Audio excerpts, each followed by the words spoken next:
ओम श्री हनुमते नमः। आप सभी का हमारे YouTube चैनल पर हार्दिक स्वागत है। आज सुने मंगलवार व्रत की पौराणिक कथा। एक ब्राह्मण दंपति थे। उन्हें संतान सुख प्राप्त नहीं था। इस वजह से दोनों दुखी रहते थे। ब्राह्मण पुत्र प्राप्ति की कामना में हनुमान जी की पूजा करने के लिए वन में चला गया। वहां भक्ति भाव से हनुमान जी की पूजा करने लगा। घर पर उसकी पत्नी भी पुत्र की प्राप्ति के लिए मंगलवार का व्रत करती थी।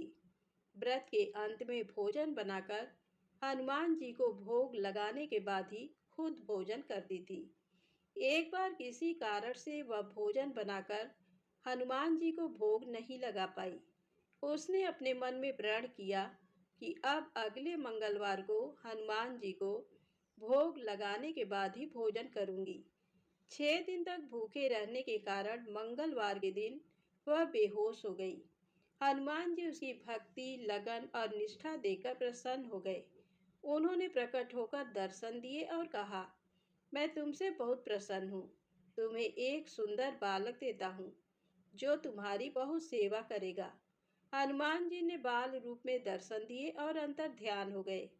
सुंदर बालक को पाकर ब्राह्मणी बहुत प्रसन्न हुई। बालक का नाम उसने मंगल रखा। कुछ समय बाद जब ब्राह्मण वन से वापस आया तो बालक देखकर पत्नी से पूछा कि ये बालक कौन है।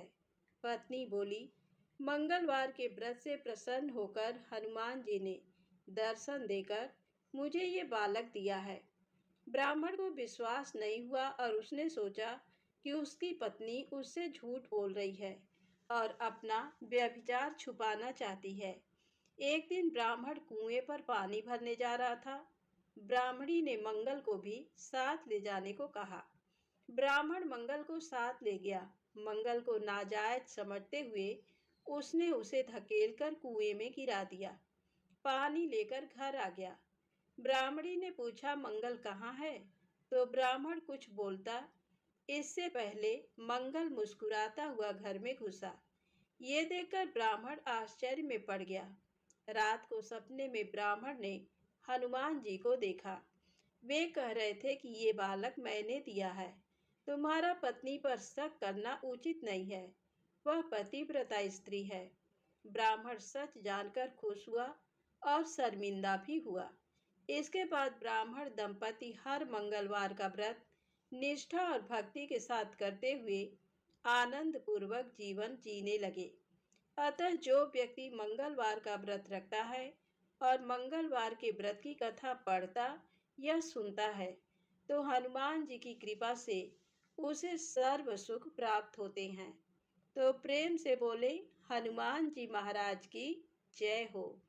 अब आइए सुने भगवान से भी बड़ा उनका नाम, राजा सुगंध की पौराणिक कथा। नारद जी बड़े लीला बिहारी हैं। वे हर लीला भगवान के नाम, महिमा, गुण और शरणागति की महिमा को पुष्ट करने के लिए ही प्रकट करते हैं। वे स्वयं भगवान का साक्षात स्वरूप हैं। एक बार की बात है, सुगंध नामक एक राजा था। वह बड़ा प्रतापी था। उस समय भगवान श्री राम जी चक्रवर्ती सम्राट पद पर विराजमान थे। एक सभा में बड़े बड़े ब्रह्म ऋषि विराजमान थे। नारद जी सुगंध जी को सभा के बाहर मिल गए। नारद जी ने उनसे पूछा, अंदर प्रभु के दर्शन करने जा रहे हो? सुगंध जी ने कहा, हाँ। नारद जी बोले, वहाँ बहुत से ब्रह्म ऋषि बैठे हैं, सबको प्रणाम भी करोगे? तो सुगंध जी ने कहा, हाँ, मर्यादा है संतों को प्रणाम करने की। तब नारद जी बोले, विश्वामित्र जी को भी प्रणाम करोगे? तो राजा सुगंध बोले, हाँ, वे तो ब्रह्म ऋषि हैं। नारद जी बोले, ब्रह्म ऋषि कहाँ हैं?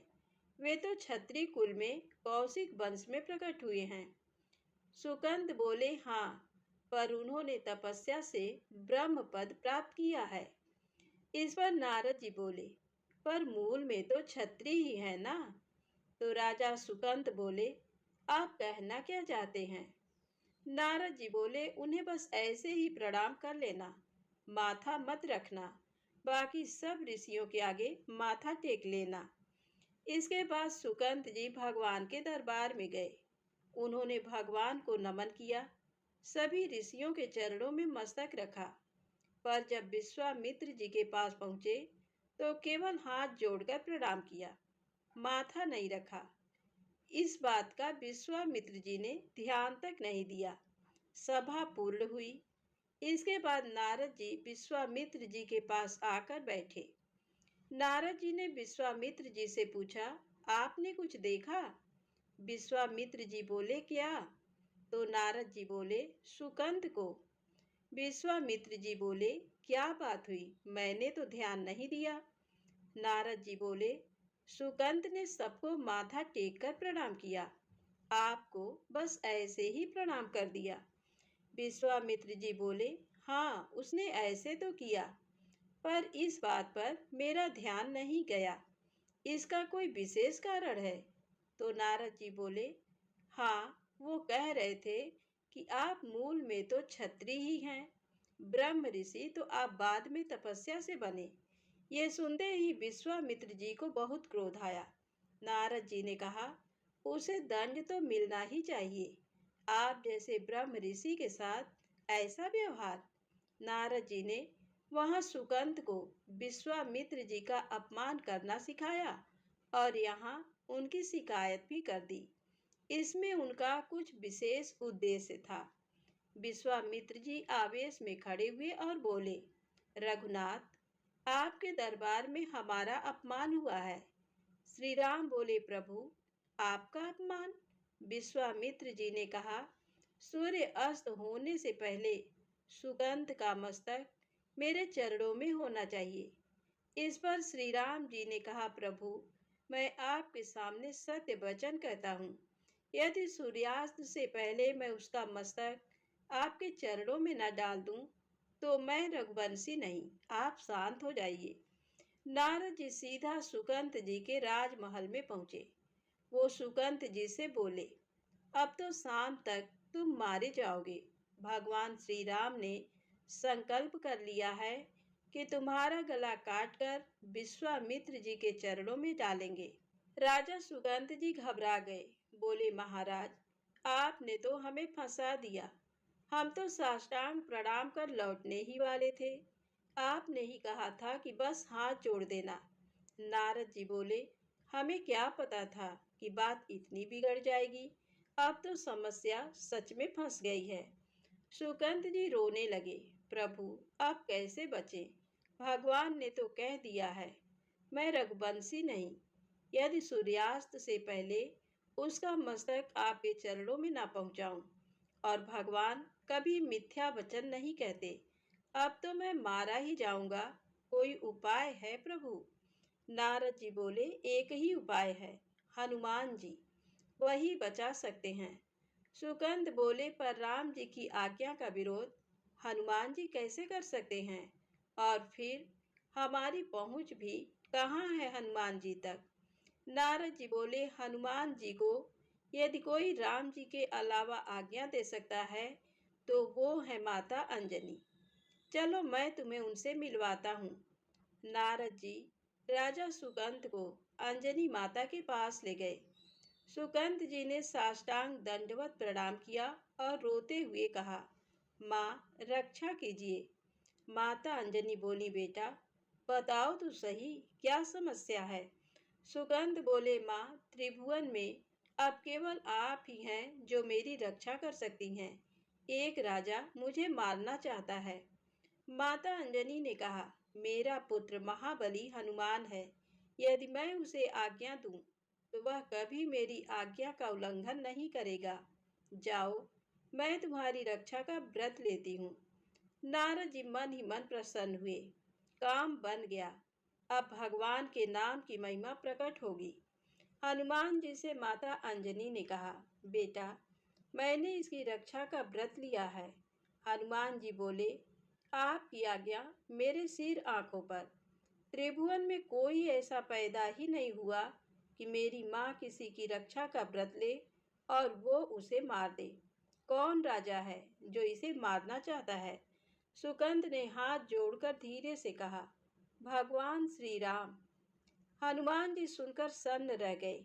क्या, मेरे स्वामी? माँ, आपने किसके विरुद्ध रक्षा का व्रत ले लिया? माँ, ये तो मेरे प्रभु हैं, उनके विरुद्ध मैं कैसे खड़ा हो सकता हूँ? माता अंजनी बोली, बेटा, हमने तो वचन दे दिया है, अब उसे निभाना होगा। हनुमान जी बोले, चलो एकांत में चलो। वे सुकंत को एकांत में ले गए। संध्या का समय निकट था, सूर्यास्त होने ही वाला था। हनुमान जी बोले, अब बस एक उपाय है, तुझे अपनी हर श्वास में राम नाम जपना होगा। जहाँ राम नाम रुका, वहीं भगवान का बाण तुझे समाप्त कर देगा। पर यदि तेरी हर श्वास में राम नाम चलता रहा तो तू बच जाएगा। तो बस सीता राम सीता राम सीता राम यही जपता रहा। ये क्रम कभी टूटना नहीं चाहिए। यदि बीच में जरा भी अंतर पड़ा तो प्रभु का अमोघ बाण तुझे काट देगा। अब तू चिंता मत कर, बैठ जा और नाम जप शुरू कर दे। सुकंद बैठ गए और जपने लगे, सीता राम सीता राम सीता राम। हनुमान जी महाराज ने करताल उठाई और वो भी प्रभु का नाम जपने लगे और उनके आसपास नृत्य करने लगे। उधर भगवान श्री राम ने अमोघ बाण का संधान किया। बाण छोड़ा और वह तीव्र वेग से चला। लेकिन जहां हनुमान जी महाराज और सुकंत नाम जप कर रहे थे, वहां पहुंचकर बाण रुक गया। उसने उन दोनों की परिक्रमा की और वापस लौट गया। भगवान श्री राम चकित रह गए। आज तक ऐसा कभी नहीं हुआ। अमोघ बाण बिना लक्ष्य को बेधे वापस कैसे आ गया? वे आश्चर्य से बोले, त्रिभुवन में ऐसा कौन है जिससे मेरा बाण टकराकर लौट आया? उन्होंने लक्ष्मण जी से कहा, जहाँ सुगंध है वहाँ तुरंत जाओ। देखो, वहाँ ऐसा क्या हो गया कि बाण ने उसका गला नहीं काटा। लक्ष्मण जी वहाँ पहुँचे और जो दृश्य देखा वो अद्भुत था। हनुमान जी की आंखों में आंसू थे। वे प्रेम में डूबे चारों ओर घूमते हुए नाम संकीर्तन कर रहे थे, सीता राम सीता राम सीता राम। सुकंद भी समाधि में लीन थे। लक्ष्मण जी का भी हृदय पिघल गया। वे भी वहां बैठ गए और तालियां बजाते हुए जपने लगे, सीता राम सीता राम। इधर भगवान श्री राम ने ध्यान किया, बाण तो वापस आ गया और अब लक्ष्मण भी नहीं लौटे और ना ही उनकी कोई सूचना आई। वहां कुछ तो विशेष चल रहा है। विश्वामित्र जी ने कहा, आपने संकल्प लिया था कि संध्या से पहले इसका शीश काट कर लाएंगे। भगवान श्री राम ने विनम्रता से कहा, गुरुदेव, कृपया धैर्य रखें, मैं स्वयं जाता हूँ। यह सुनकर विश्वामित्र जी बोले, तो मैं भी साथ चलूंगा, देखूंगा तुम क्या निर्णय लेते हो। साथ में सभी ब्रह्मर्षि और देवर्षि नारद जी भी वीणा लिए चल पड़े। भगवान श्री राम वहां पहुंचे। जो दृश्य देखा वह अद्भुत था। सुकंद प्रभु श्री राम का नाम जप रहे थे। हनुमान जी करताल लेकर कीर्तन कर रहे थे, सीता राम सीता राम सीता राम। उनके साथ लक्ष्मण जी भी कीर्तन में लीन थे। भगवान श्री राम की आंखों में करुणा झलक उठी।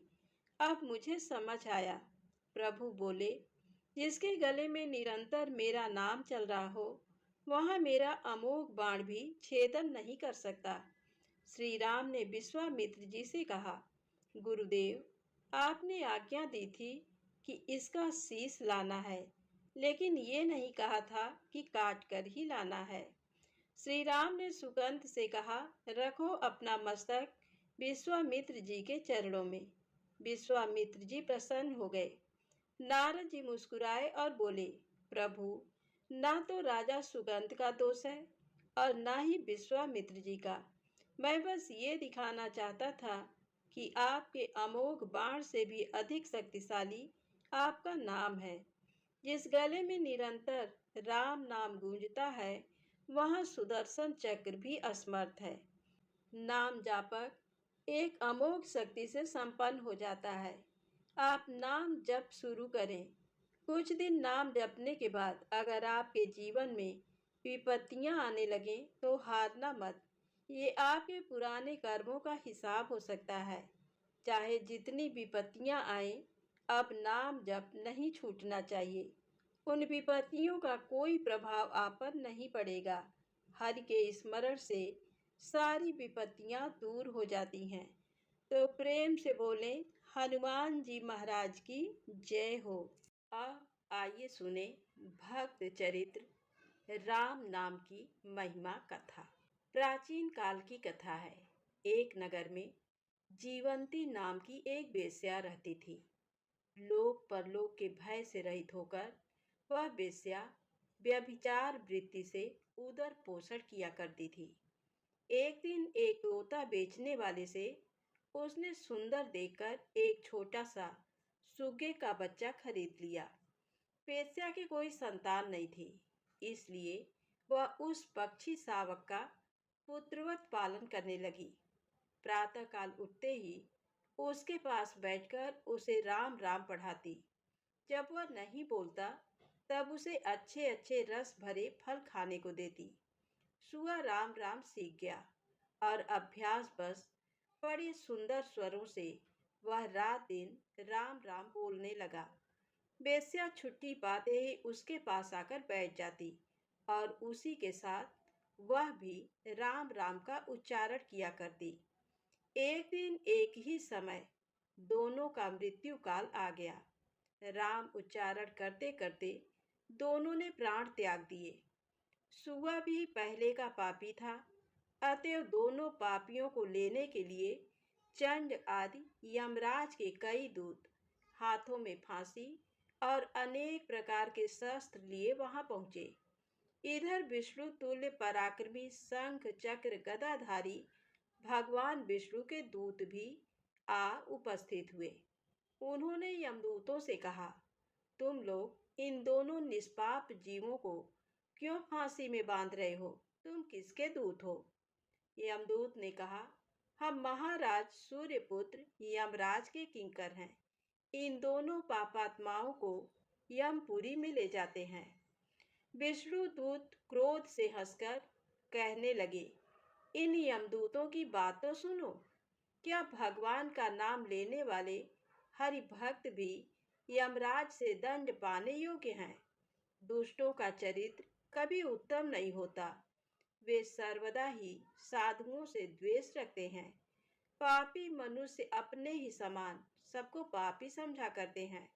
पुण्यात्मा पुरुषों को सारा जगत निष्पाप दिखता है। धार्मिक पुरुष पुण्यात्माओं के पूरे चरित्र सुनकर प्रसन्न होते हैं और पापियों को पाप कथा से प्रसन्नता होती है। भगवान की कैसी माया है, पाप से महान पीड़ा होती है। ये समझते हुए भी लोग पाप करने से नहीं चूकते। विष्णु दूतों ने इतना कहकर चक्र से दोनों के बंधन काट दिए।